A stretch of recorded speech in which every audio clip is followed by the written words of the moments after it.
अस्सलाम वालेकुम ख़वातीन हज़रात, Smack group of marketing and sales. मैं तैयब एजाज़ हूँ। प्रॉपर्टी ख़रीदते वक्त, इन्वेस्टमेंट्स करते वक्त बहुत सारे लोग कहते हैं कि जी हमें फ़लाना चूना लगा गया, फ़लाना बंदे ने चूना लगा दिया, फ़लाना डीलर था उसने चूना लगा दिया। लेकिन अगर मैं आपको बात बताऊँ, बहुत सारे ऐसे केसेस भी हैं स्पेसिफ़िकली ओवरसीज़ पाकिस्तानीज़ के साथ, जिनको उनके अपने ही रिश्तेदार चूना लगा गए हैं। मुख्तलिफ ऐसे केसेस हैं जो हमारे सामने आए हैं, नाम नहीं लूँगा। डेफिनेटली ओवरसीज़ पाकिस्तानी के साथ थ्रू यूट्यूब चैनल से एक बड़ा डायरेक्ट रिलेशनशिप बिल्टअप है और बहुत अच्छा रिलेशनशिप बिल्टअप हो रहा। और अक्सर हमारे पास क्यूरीज आती हैं जिस पे फाइल कैंसिलेशन की क्यूरीज हैं। कैपिटल स्मार्ट सिटी की ही बात कर रहा हूँ। कैपिटल स्मार्ट सिटी की फाइल्स कैंसल्ड हैं, तो 2017-18-19 वाली फाइल कैंसल्ड है। अभी विला वालों के साथ जो एक ऑलमोस्ट थोड़ी बहुत ज़्यादती हुई है, जिसमें उनके पेमेंट प्लान को इन्फ्लेट कर दिया गया, विदाउट नोटिस कर दिया गया, क्योंकि जिनकी किस्तें शॉर्ट थी। लेकिन अगर चीज़ें देखने को मिले तो सारी चीज़ों को जब एनालाइज करें, फोरकास्ट करें, तो जब भी हम बात करते हैं, पूछते हैं, जो भी हमारे ओवरसीज़ पाकिस्तानी हमसे रब्ता करते हैं, पहली बात मेरी होती है, सर ये मैडम किस से आपने इन्वेस्टमेंट करवाई थी और क्यों प्रॉपर गाइडेंस नहीं मिली थी? तो जवाब मिलता है 80 to 90% जवाब मिलता है, जी वो हमारे रिश्तेदार थे, वो हमारे जानने वाले थे। एक बहुत अच्छा केस स्टडी है, नाम नहीं लूँगा, बताना चाहूँगा आप तमाम तर लोगों को कि फ्रॉड से और आपने कैसे बचना है, मिसकमिटमेंट से कैसे बचना है। आफ्टर ऑल पैसा आपका है, यू आर अर्निंग इट, और इसका वे आउट प्लान क्या है ये भी मैंने बताना है। शायद इस वीलॉग के बाद बहुत सारे लोग मुझसे नाराज़ हो जाएं, शायद बहुत सारा फीडबैक भी आएगा। I know, definitely I know, बहुत सारे लोग नाराज़ हो जाएंगे, लेकिन खैर, लेकिन बात सच्चाई की करनी चाहिए, बड़ी स्ट्रेट फॉरवर्डली बात करनी चाहिए।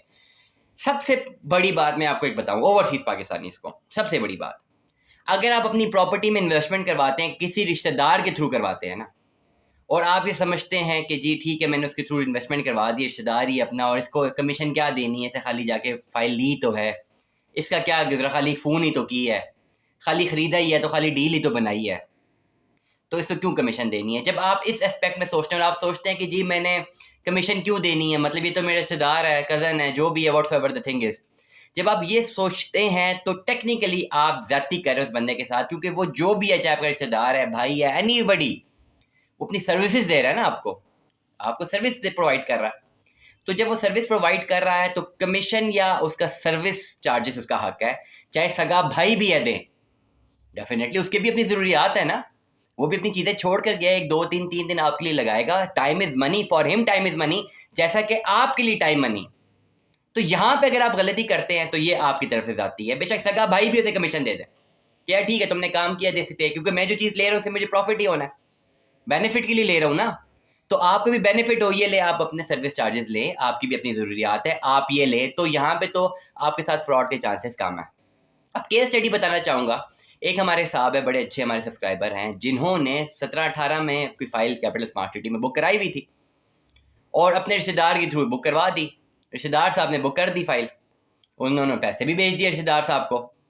हर महीने बेचारे वो किस्तों के पैसे भी भेजते रहे और प्लस रिश्तेदार साहब को अपने डॉक्यूमेंट्स भी भेजे हुए थे।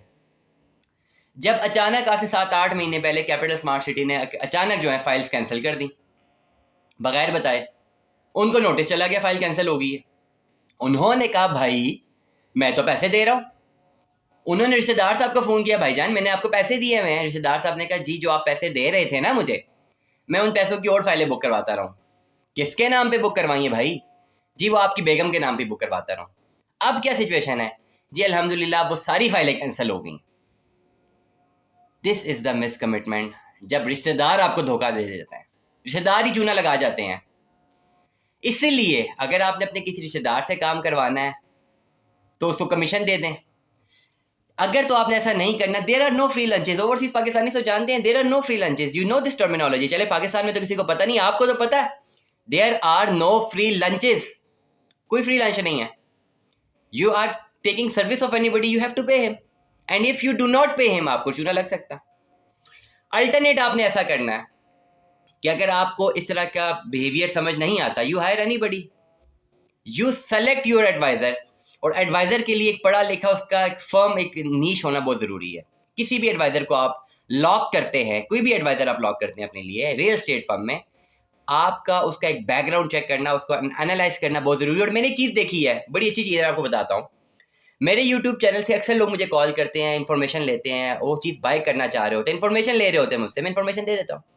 नंबर सेव हो जाता है, वो कहते हैं ठीक है हम आपको बता देंगे। मेरी भी एक नेचर है, मैं बार बार मैं किसी को मैसेज ही नहीं करता, सारे सब्सक्राइबर पता है, जो मेरे पास मैसेज लैंड कर जाए मैं रिस्पॉन्ड कर देता हूँ। मैं कभी किसी के पीछे नहीं पड़ा, भाई आपने मुझसे पूछा, मेरा 1 घंटा टाइम ज़ाया किया है, अब आप खरीदे, मैं या नहीं करता।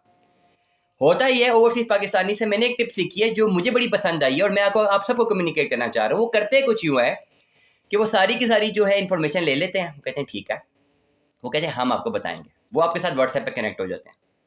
हम अपने कामों में बिजी होते हैं, डेफिनेटली हमारा सोशल मीडिया नेटवर्क है, रोजाना मेरी हर एक्टिविटी व्हाट्सएप पे आ रही होती है, तो वो ऑब्जर्व कर रहे होते हैं। 1 महीना 1.5 महीना वो ऑब्जर्व करते हैं मुझे भी, देन उनका एक ट्रस्ट लेवल मेंटेन होता है। उसके बाद वो कहते हैं जी हाँ हम आपसे इन्वेस्टमेंट करनी है, वही फाइल जो खरीदना चाह रहे थे महीना पहले, उसी के बारे में कहते हैं now we want to buy this file.